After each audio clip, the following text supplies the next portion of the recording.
Hall are famous, appropriately enough, for their clipping, and Julie Edmonston went to get a few trimming tips for herself.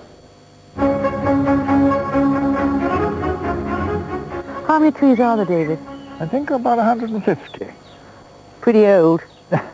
Well, we think they're at least 200 years old, but nobody's really sure. Ah, fantastic. Look at this.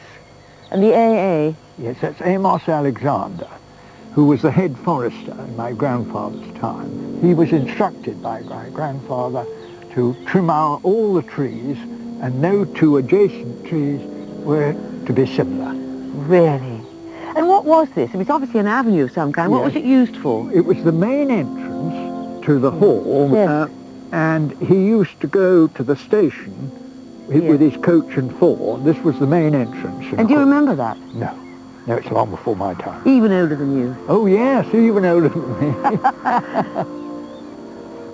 It's a fantastic avenue, this. I mean, it must be unique. Do you have any favourites? No, not really. I just love to come down here and see how well maintained they are. Yes, they certainly are. It gives me great pleasure. This is a deer person. Yes. A stag. And a peacock on the top. Oh, well done. Yes, right. That's right. So it's up to anybody what they chose to carve? Yes. Right, yes. Now, there's a lovely seat there for you to sit on. Oh, yes, so there is. Shall I try it? Yes, do. Yes, please. Go on, sit down. Oh. Am I close enough? This is very, very nice. I could have my portrait done here. No, she looks super, doesn't she? Really does, yeah. Let's find some more.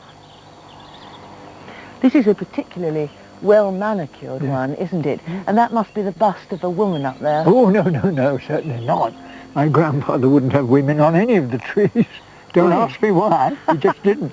Well, who did he have? Well, he had the innkeeper and the gamekeeper and the rector and the personalities in the village. But no women. No. Really? Well, I'm glad to say that despite your grandfather's ban on all things feminine, we have a very great lady indeed here. Her Majesty the Queen, to celebrate 50 years on the throne. Isn't that wonderful? And a lot of these trees commemorate world historic events, don't they? Yes. And I particularly noticed this one here, 1969. Well, that's Neil Armstrong, the first man on the moon. There he is. N.A., yeah. Yes, and then you've got the crescent of the moon. Yes, and the whole shape of the tree is, do you reckon that's the rocket cone? Sort of rocket what do you cone. reckon? Yes, it is, isn't it? I think that's very, very fair comment. Now, this tree is really very special to me.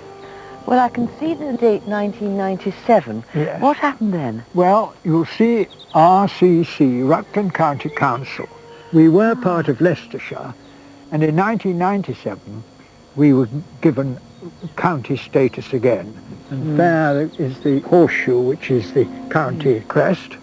Really dates back to Norman times, when peers of the realm were required to forfeit a horseshoe when they visited the county. And does it still go on today? Yes, the tradition continues today, and we have horseshoes from the Queen and the Duke of Edinburgh, and every peer of the realm who visits the county is asked to forfeit a horseshoe. What a lovely Even today. And do they get a free meal after that? No, they get nothing.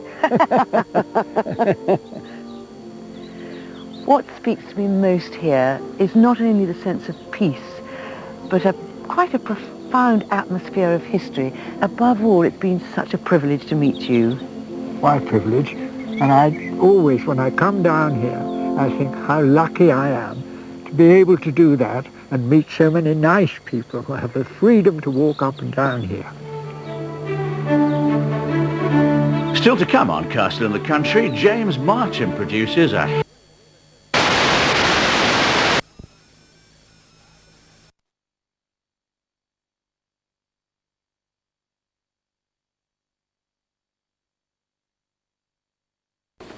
Well, even the women folk think nothing of threatening strangers right out in